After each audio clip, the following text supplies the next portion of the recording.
This is VOA News. I'm David Byrd. Argentina is reporting its first case of coronavirus, while Spain has announced its first death, as global health experts grapple with how to control a virus about which little is still known. Argentina's health minister says that country's first coronavirus victim is a 43-year-old man who spent 2 weeks in northern Italy, the center of Europe's outbreak. Earlier Tuesday, World Health Organization Chief Tedros Adhanom Ghebreyesus urged people around the world to stop hoarding masks and other protective gear, saying that healthcare workers need them. Shortages are leaving doctors, nurses, and other frontline health workers dangerously ill-equipped to care for COVID-19 patients. Experts say that surgical masks are no guarantee to protect you against the virus, but they are essential equipment for doctors and nurses. Hand sanitizer is also in short supply. Drugstore and supermarket store shelves, where the product is usually stocked, are bare in many areas of the United States. AP's Ed Donahue reports. Market research shows a big jump in the sale of hand sanitizers, wipes, and liquid soap. With all their use, buses and subway trains are breeding grounds for germs. In New York, MTA boss Patrick Foy says cleaning crews are ready. Trains, cars, and buses will be cleaned daily, with the MTA's full fleet being disinfected every 72 hours. Turnstiles, elevators, and escalators will be cleaned daily. This is a substantial investment of time and resources, and a substantial increase in both the frequency and intensity of disinfecting. The CDC recommendation is washing hands with warm or cold water and then lathering soap for 20 seconds. As far as coughing and sneezing, block with the elbow, not your hands. I'm Ed Donahue. This is VOA News. The polls have closed in 2 of the 14 so-called Super Tuesday states, where voters cast ballots for their pick to be the Democratic presidential nominee.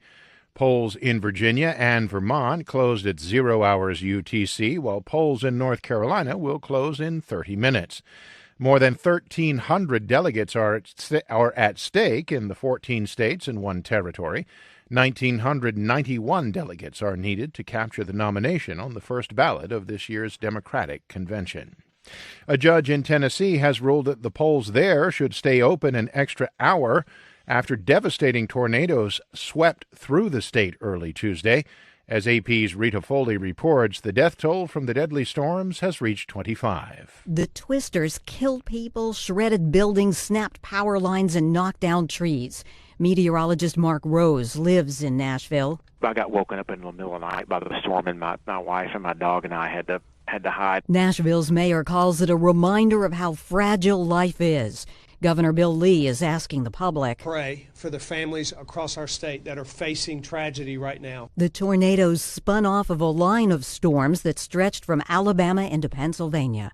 I'm Rita Foley. The United States representative to the Syrian region says that his country is willing to give NATO ally Turkey, that is, ammunition alongside humanitarian assistance in northwestern Syria.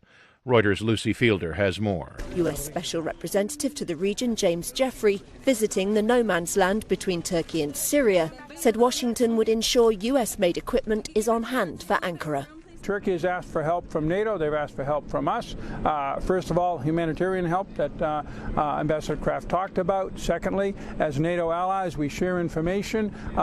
Turkey is a major purchaser of American weapon systems. As the president said recently, we'll provide supplies and other things to Turkey. We're also looking at other requests that Turkey has made either to us or to NATO as this conflict goes on. Turkey shot down a Syrian government warplane on Tuesday, the third since Sunday, while Russian military police are helping Syrian troops hold on to the strategic crossroads town of Sarakib, which controls access to Idlib city and Aleppo. That's Lucy Fielder of Reuters. The U.S. Federal Reserve cut its benchmark interest rate by 0.5 of a percentage point Tuesday in an effort to minimize the damage the coronavirus is inflicting on the global economy.